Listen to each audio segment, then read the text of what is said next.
नमस्ते प्रणाम, मेरे यूट्यूब चैनल पे आप लोग का स्वागत है। और देखिए, इसमें सावन का महीना चल रहा है। हम लोग सावन कजरी गीत सुना रहे हैं। इसमें सावन में हर जगह कजरी कजरी, जहाँ सुनिए कजरी ही होता है। कजरी का महीना ही है ये। मतलब दो गाना ऐसा होता है, एक होली एक सावन। होली में सब लोग, फागुन में सब लोग होली गीत गाते हैं जो कि साल भर में एक ही बार गाया जाता है।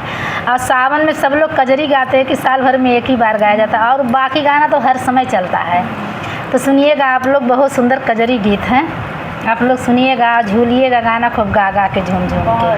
बहुत सुंदर गीत है। हरे रामा झूले है काली बदरिया, लपकी जला बरसे रे हरी। हरे रामा झुकी है काली बदरिया, लपकी जला बरसे रे हरी। लपकी जला बरसे रे हरी, लपकी जला बरसे रे हरी। हरे रामा झोली है काली बदरिया, लपक जल बरसे रे हरी। हरे रामा जाई है काली बदरिया, लपक जल बरसे रे हरी। सोने की थाली में जेवाना बनायो रामा, जेवाना बनायो रामा। हरे रामा जेवाना जेव बनवारी, लपकी जल बरसे रे हरी। हरे रामा जेवाना जेव बनवारी, लपकी जल बरसे रे हरी। हरे रामा छाई है काली बदरिया, लपकी जल बरसे रे हरी। हरे रामा झुकी है काली बदरिया, लपकी जल बरसे रे हरी। सोने के लोटा में जल भर लाऊं रामा, सोने के लोटा में जल भरी लाऊं रामा। हरे रामा घोटल नायाए बनवारी, लपके जल बरसे रे हरी।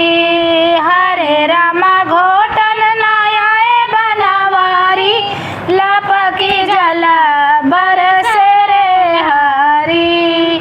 हरे रामा झोंकी है काली बदरिया, लपके जल बरसे रे हरी।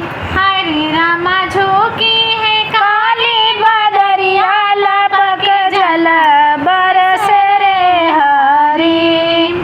लावे लाचिक बीर वजनायो रामा, लावे लाचिक बीर वजरायो रामा।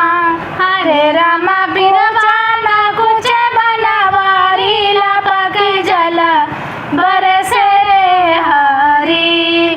हरे रामा बिरवाना कुछ बनवारी, लपक जल बरसे रे हरी। हरे रामा झुकी है काली बदरिया, लपक जल बरसे रे हरी।